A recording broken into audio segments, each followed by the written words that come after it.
This is Nick. This is Jack. It is Thursday, the new Friday, April 10th, and today's pod is the best one yet. This is a T-Boy. The top 3 pop business news stories you need to know today. I'm so hungry right now, Jack. I forgot you're prepping for your colonoscopy. They make you fast for 24 hours, and they didn't even tell me about that when I set up the appointment. And they're also making you drink some serum every few hours. Jack, I started hallucinating. I thought my Uber driver was a pickle. I tried to lick him. But Nick, you're making a good long-term investment for your health, and I'm proud of you. Yeah, the stock market cleansed itself out of the colonoscopy.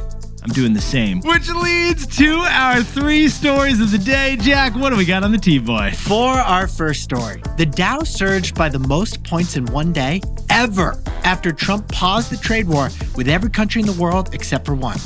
China. What remains is Cold War II. It's USA versus China. For our second story, the Masters begins today. It's the most exclusive golf tournament in the world. So we were curious, why does the Masters have the cheapest food of any sports venue in the world? And our third and final story, Harry's Razors, the disruptor of shaving, is renaming, rebranding, and IPOing. So we'll tell you why Harry's Razors is actually the most successful millennial startup. But Yetis, before we hit that wonderful mix of stories. What a mix! Is that a hamburger? Oh, never mind. It's Mike. It's not a hamburger. Not a hamburger. Okay, Jack, fantastic mix of stories, Jack. The next time you're interviewing someone for a job, we have a warning for you. Yeah, that job applicant could be 100% fake. Now, we don't mean fake like a phony kind of person who's not bringing their true selves to the interview. No. Jack and I mean fake as in fake human being. Because get this, according to Gartner, by 2028, 25% of job applicants will be fake. We repeat, 1 out of 4 job interviews will be with a deep fake robot, and you didn't even realize it. Fake resume, fake referral letters. Deep fake digital avatars pretending that they are real in a remote interview. Tell me about a time you faced adversity. Sure, I can do that. Tell me your greatest strength and weakness. No problemo. Here's a perfect example. Tell me about a team project. Cannot compute. Reset, okay. In fact, it's not just a future issue. Sneaky deep fake interviews are already being reported. Yeah, there's one San Francisco tech company that just interviewed a candidate named Ivan X. He looked real on the Zoom, but his face didn't sync up with the words, so the interviewer was suspicious. True story. Turns out he was actually a fake human created by a real scammer. Here's the scammer's goal. Get the job, snag the signing bonus, and then hack into the company with the credentials you just got on your first day. But besties, Jack and I got your back. We know the best way to figure out if your job candidate is real or is fake. Ask the person to eat a bowl of Cheerios right now. Yeah. And drink the milk at the end of the bowl. We call it the Cheerio test because they probably have some Cheerios in their house and no bot is going to pass that test. Save us, CAPTCHA. You're our only hope. Because Yetis, 1 out of 4 interviews is about to accidentally be with a bot. And if their name is ReCAPTCHA, that's a red flag. Jack, let's hit our 3 stories. Stories. That's not a deep pick. Deep picks are way better than that. 15 years before this song, 2 boys from the Northeast met in a dorm. They had an idea that caused a cultural storm. It's the best one yet, but the best is a norm. Jack, Nick, that's it. I don't even think they need to practice. 50%, that's a fat tip. T-Boy City on your at-list. If you know, you know, cause we ready to go. We can't wait no more, so just start the show. Start the show. For our first story, yesterday, President Trump de-escalated the trade war. A 90-day pause on most tariffs except for one country, China. Stocks rose 10% in a tremendous relief rally. They surged. You should check your 401k today. Greg, congratulations. Strong to quite strong. But what remains is the USA versus China. Yetis Trade War Almanac Day 8. How tariffs are messing with the economy. We're keeping track for you from the tariff trenches. Yesterday, stocks rocketed 10%, the biggest point gain ever on Wall Street. And it was all on news that Trump is standing down. That's right. 8 days after causing the biggest financial scare in 5 years, President Trump partially undid almost all of it. He realized he went too far with punishing tariffs to everywhere in the world. So here's the news. For every country on Earth, including those ones that had more penguins than people, they are now getting just 10% baseline tariffs. Whether you're Cambodia or Wakanda, there's a 90-day pause on all those punitive tariffs so that everyone can negotiate. Now, investors, they were relieved. Wall Street, it was pumped, except we should point out there is one exception here. And who is that exception, Jack? China. For China, Trump did the opposite. He jacked up tariffs on China to 125% after China retaliated on the U.S. So, Jack, let's put that new tariff into context we understand. If an iPhone is made in China and costs $600 to manufacture, it now faces a brand new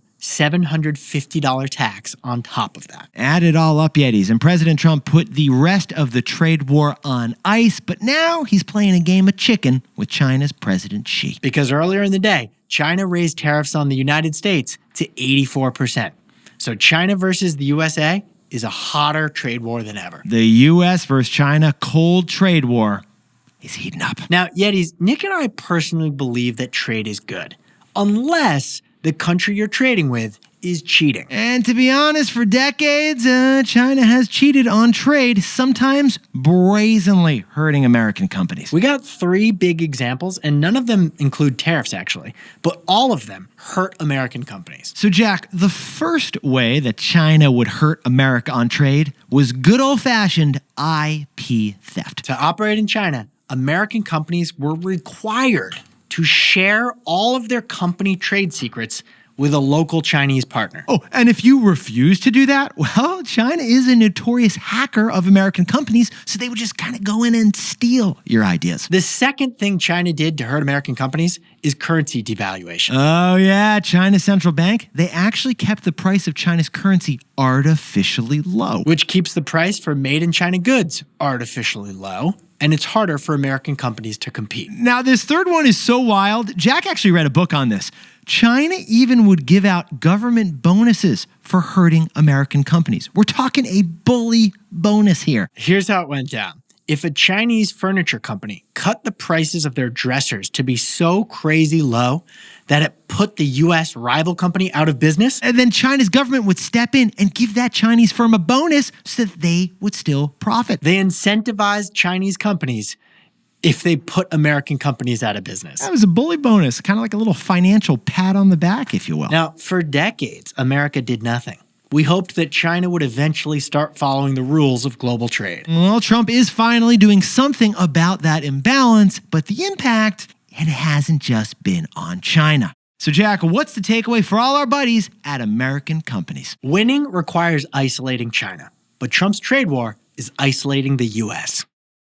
Yetis, we won the Cold War against Russia because of a massive alliance with Western democracies. The U.S. could win the trade war against China with the same strategy of alliances, but so far it has not. And here's the evidence of that. On Wednesday, the European Union, our closest ally, basically sided with China and re-tariffed the United States. The optics of that are enormous. They're huge. On the same day that China attacked America with tariffs, Europe did too. Now, forcing China to stop breaking the rules of trade, that would be a worthy goal of a trade war. But to win that war, we would need the rest of the world on our side. So yesterday's de-escalation of Trade War II, it could help make that happen. It could bring back allies to our side. Because winning this trade war requires isolating China. But so far, we've just isolated the U.S. For our second story, gold jacket, green jacket, here it is. The Masters Golf Tournament begins today. No cell phones allowed for 4 full days. But the biggest rule that we love about the Masters is their $1.50 sandwich strategy. We'll explain. Now, Yetis, some say the arrival of spring is announced by the flowers. Others say it's announced by the March Madness basketball tournament. But Jack and I say that spring officially begins when you pop your collar for the Masters Golf Tournament. The Masters. It's the golf tournament that even non-golfers know about. That's why Jack and I wrote that poem. Azaleas are pink, the jackets are green. Time to put the Masters up on the screen. Nice. Yeah, it works. The Masters tees off today in Augusta, Georgia, where Tiger Woods actually became Tiger Woods back in 1997. But besties, Jack and I are not interested in the golf, the merch, or the $20 million prize purse. We are interested in the grub. Because the Masters is a blast from the past, both in cuisine and in cost. Yeah, it's basically an inflation defier. We'll explain. My Nana would love the menu. at the concession stand at the Masters. She would be all over it. And my Social Security check collecting grandfather would love the prices. Because get this, Yetis, for the 23rd year in a row, an egg salad or a pimento cheese sandwich at the Masters is just $1.50. And all the other sandwiches, including like a honey fried chicken sandwich, a pork sandwich, an ice cream sandwich, a bunch of sandwiches. all the other sandwiches are just $3. Jack, can you sprinkle on some context, please, to what we're spending when you and I see a game over at Yankee Stadium? I don't think you can buy anything at Yankee Stadium for less than like $7. I think they take your foot. You have to give a foot if you want to eat a dog. So the Masters, this really interesting contrast. To join the club, you have to pay a $50,000 initiation fee, but there's no food at the entire course for more than $3. In this economy, yeah, we'll take 3 of those sandwiches, make it 6. And this actually represents a trend. It's not just the Masters and Costco who are dedicated to underpricing their food concessions. No, Jack and I have been following this for a few months now. Jack, what are the Phoenix Suns doing these days? They unveiled this year a $2 value menu for all their home games this season. Hot dogs, chips, and drinks are just $2 in the arena. What about Coastal Carolina University? They took it one step further. Free food and drink at all their football games this fall. Okay, Jack, I didn't want to tell you this before, but as a surprise, when I was at Madison Square Garden last time for a Rangers game, they sell a $35 hot dog. What? $35, and yet the Masters is selling a hot dog for 95% cheaper. What is the Madison Square Garden doing with this hot dog? Apparently it is 5 pounds and it requires a whole family. But back to the Masters, The Masters is a unique business because it's actually not a business, it's a country club. The Masters doesn't even charge for TV rights. Instead, they just require strict adherence to the rules of etiquette. It's a weird organization. It is. They let CBS and ESPN broadcast the Masters for free with some rules. Like they're only allowed to show 4 minutes of advertisements per hour. Basically, the Masters puts tradition over profit. But still, what's behind the surprising trend of cheap concessions at sporting events? So, Jack, what's the takeaway for our buddies going to stadiums these days? Let your lost llama feed your profit puppies. Yetis, not every part of your business should be a profit center. Because sometimes a cost center can drive customers to your profit centers. Here's the idea. Take that $1.50 sandwich at the Masters. It boosts happiness, boosts attendance, and the big crowds, they look really cool on TV. And a pimento cheese sandwich was never going to make much profits in the first place. But on the other hand, Jack, merch like t-shirts, hats, and jackets, that is really profitable compared to food. And people who go to the Masters are so pumped about the cheap food they get to eat, they're probably going to buy more of the expensive merch. In fact, that's exactly what happens at the Masters. It turns out happy fans spend $10 million a day at the gift shop specifically. And that's where the Masters makes the most money. Exactly. It's the merch, not the food. Because not every part of your business should be a profit center. Let the lost llama feed the profit puppy. Hey Yetis, if you're a bestie, take a sec and hit that subscribe button. And like this video while you're at it. If you leave a comment, by the way, we'll read it. For our third and final story, Harry's, the shaving disruptor, is leading a razor renaissance. They're rebranding, renaming, and IPOing. Because Harry's isn't really a razor brand. Harry's is a startup studio. Jack, let's travel back in time a bit. Set the scene for us. 2019, Harry's Razors was a direct-to-consumer shaving unicorn. When Nick asked me to be a groomsman at his wedding, he sent me a Harry's razor kit that said, "Groom yourself." Yeah, we do. He said to all the groomsmen. It's a very clever gift. I still use that. Thanks, Jack. Well, back then, Harry's was about to sell their razor company to the owner of Schick. For $1.4 billion. Life was good, grooming was hot. If you shaved a handlebar mustache and lived in Brooklyn in 2019, you were probably using a Harry's razor. But then a big negative surprise came for Harry's. The government blocked the deal. The FTC said that selling Harry's would kill competition in shaving. Even worse, 1 year later, the pandemic arrived, which caused men to stop shaving because they didn't see anyone in person. Shaving shutdown. You grew out a lumberjack beard while you were working from home. So after their sale got blocked, COVID crushed the business. The shaving industry looked shattered. Harry should have gone bankrupt at that point. They should have. Which leads to the shocking news. Harry sales are up 20% since then to $835 million. Jack, that's an all-time high. Harry's is now the second biggest razor brand in America behind only Gillette. It's a razor renaissance. Redemption, it never looks so good. Harry's deserves one of those hot towel massages you sometimes get after a haircut. Yeah, they need to give it to themselves. Actually, their VCs should give it to them. But Yetis, here's what Jack and I found fascinating about this story. We'd argue that Harry's is the most successful direct-to-consumer startup of the millennial era. That's right. We just said it. They're the most successful. In fact, we're so confident in that argument, we will shave our legs if you prove us wrong. Candidate number one to prove us wrong, you might say Allbirds is more successful. The iconic shoe brand is iconic. They went public a few years ago, but their stock, it's actually down 99%. How about Casper Mattress, who seemed to start this whole trend? Well, their mattress company nearly went bankrupt and they got bought by a private equity firm, so they're not in the running either. Warby Parker? Okay, interesting, fair point there. That eyeglasses brand, you wore them to the latest Mumford & Sons concert. They're arguably the most successful direct-to-consumer brand that's still standing. $800 million in revenue, $2 billion valuation. They're publicly traded. They're doing well. But we think it's Harry's.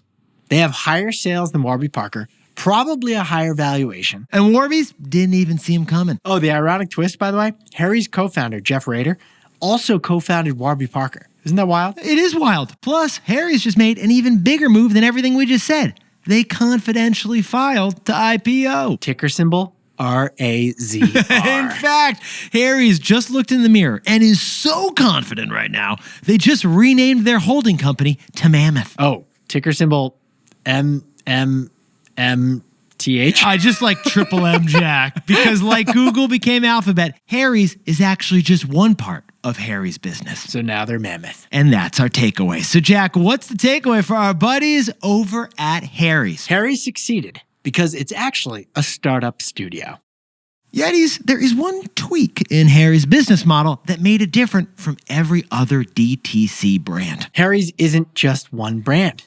They sell so much more than just razors. Through acquisition and the launch of new brands, Harry's has become a startup studio. They're basically a startup accelerator for completely unrelated businesses that all live under the Mammoth brand now. For example, Harry's founded a cat food company internally called Cat Person. That's right, this razor company owns a cat food business. They acquired the company Loom, which is chemical-free deodorant. They're now in the body odor business. And Harry's even launched another women's brand called Flamengo, and they launched that internally. Here's an interesting quote from Jeff Rader, that guy we mentioned earlier. We love the idea of having an ecosystem where a bunch of founders are running around building brands. Just running around building brands. And that's not your typical direct-to-consumer company, is it, Jack? Harry's beat out all the rest of the millennial brands because it's really a startup studio. Jack, could you whip up the takeaways for us for the new Friday? President Trump dropped tariffs to 10% for all countries except China. To win this trade war, we're going to need to isolate China. So far, Trump's trade war is isolating the U.S. For our second story, the Masters sell sandwiches for just $1.50. It's the trend of low-priced sports food. The Masters is letting food be the lost llama that feeds the profit puppy. For our third and final story, Harry's is forming a holding company called Mammoth, and now they're plotting an IPO. It's a razor renaissance because their success lies in what they really are, a startup studio. Oh, and by the way, we interviewed Jeff Rader, the co-founder of Harry's, like a year and a half ago. Search T-Boy Jeff Rader in your podcast app, and you can find that interview.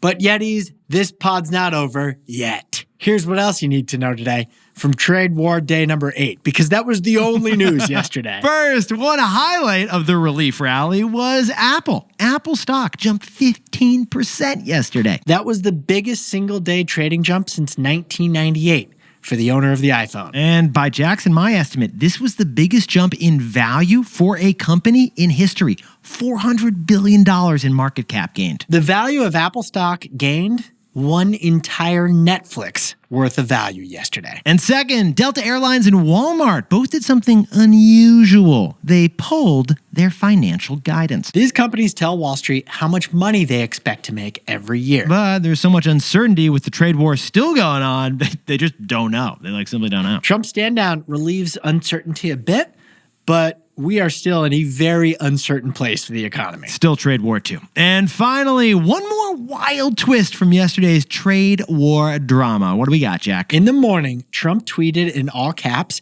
that Americans should buy stocks. And then hours later, he actually paused the trade war. So if you listen to his advice in the morning to buy stocks, you enjoyed a tremendous gain yesterday. Again, from all our research, this may be the first ever insider trading tip-off at a public level. It was an insider trading tip-off that the entire public had access to. Unprecedented. Now, time for the best fact yet. This one, a Spotify comment left by Yeti Rafael Sareva. Yesterday, we mentioned that the Bezos Climate Fund is trying to breed cows who fart less in order to slow climate change. However, Raphael points out that cows burp way more than they fart. Despite what cartoons might tell you, most of a cow's methane emissions comes out the front end, not the back end. Yeah, about 95% of methane emissions from cows come from their burping. So that's what the Bezos Climate Fund wants to breed. Yeah. They want cows that burp less. That's what they want. Don't we all, Jack? Don't we all? Speaking of burps, Jack, you look fantastic. I'm about to lick this microphone. What are you doing? Why are you licking? Because I haven't eaten in 24 hours, and I got 12 more to go before this colonoscopy, man. Wait, a 36-hour fast? It's a 36-hour fast, and I got to drink some liquid serum tonight. I don't know what's in it, but it doesn't sound fun. Save your energy, dude. You've performed admirably Thank you. in today's podcast. Well, the podcast, that is energy priority number one right there, Jack. Shift into low battery mode. Yeah, it is. Well, I am getting taken apart or whatever they're going to do tomorrow. Enjoy the latest episode of The Best Idea Yet. We have a whole episode on the Peep marshmallow. We got a link in the episode description, and Nick and I will see you tomorrow. Hydrate, hydrate, hydrate. And enjoy dinner, baby. And before we go, a happy birthday to Yeti Kyle Lin, turning 30 in Yangon, Burma. And Kyle's getting married on 420. Congratulations, Kyle. Happy birthday to Seth Bond from Carmel, Maine. This man loves his Legos. And Mary Grace, the legendary bestie over in New York City. Happy birthday on the Upper West. And a quick shout out to my brothers, Tuck, Teddy, and Nick. Love you guys because it's National Sibling Day. And Katie, happy Siblings Day. Thanks for visiting last weekend. This is Jack. I own stock in Netflix. Nick owns stock in Delta, and we both own stock in Apple, as well as ETFs of the S&P 500.